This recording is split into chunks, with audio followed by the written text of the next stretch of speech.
All right, welcome to the Explainer. Today, we're diving into one of the most powerful metaphors in the entire Bible, light.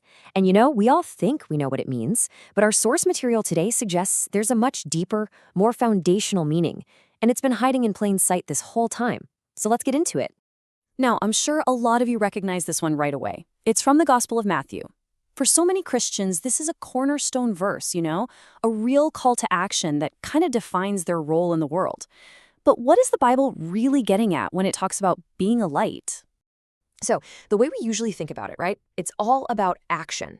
It's about showing our faith through good deeds that people can actually see. We try to sacrifice a little more, serve our communities, and let all those actions, shine for everyone to see.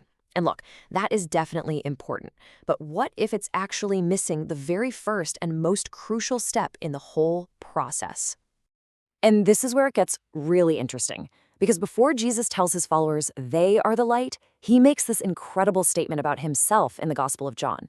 And that one little shift, it changes everything. It suggests that light isn't just something we do, but maybe something we have to understand and receive first. Okay, so our source points out that when the New Testament uses the Greek word for light, phos, especially in John's Gospel, it's not just talking about a good deed. It's defining a substance, a person. Light is presented as the very essence of Christ, the divine life that is inside him, and the absolute truth he represents.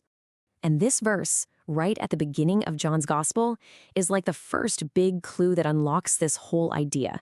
It draws a direct line between three things: Christ, the him, life, and light.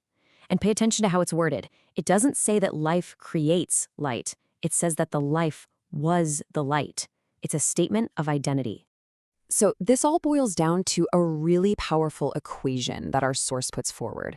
Light isn't just a nice metaphor for being good. It's literally interchangeable with Christ himself. And Christ is life, and that life, that light, is divine truth. They're all different words for the same essential thing. And believe it or not, this whole idea doesn't just pop up in the New Testament. The source material argues that the foundation for this was actually laid in the very first chapter of the entire Bible. To really get it, we've got to go all the way back. I'm talking page 1, Genesis. Okay, first up, our source points out something you might never have noticed before. In our world, a day starts with light and ends in darkness, right? Morning to evening. But in Genesis, it's flipped. The Bible says, "And there was evening, and there was morning, the first day." The day starts with darkness and moves into light. And this is super cool. There's a clue hidden right in the original Hebrew. When God names the darkness night, the verb used is in a completed tense. It's done, finished, a complete action. But when he names the light day, the source points out the verb is actually in an incomplete, ongoing tense.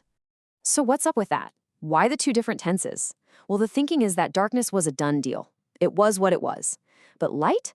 That was a story just getting started. It was a process, an unfolding promise that wasn't yet finished. A promise that would only find its true completion thousands of years later when the true light, Jesus Christ, arrived. Okay, so that's the big cosmic picture. But what does this all mean for you and me? If light is this divine substance, this truth that is Christ, then what does it actually mean to be a child of light, like the Bible says?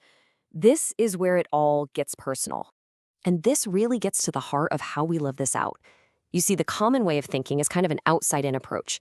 We do good things to try and become a light.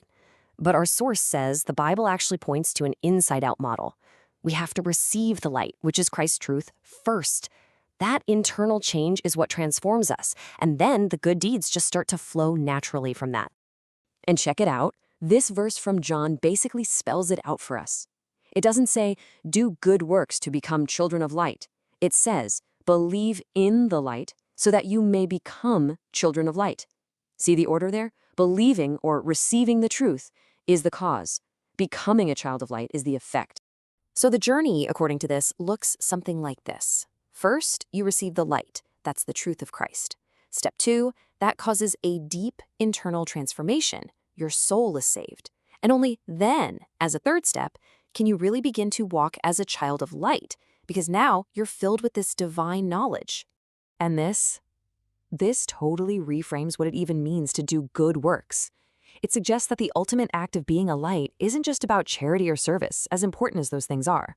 It's saying that the biggest good work you can do is to share the very substance of light itself, to pass on that holy, life-giving knowledge of God's truth to other people.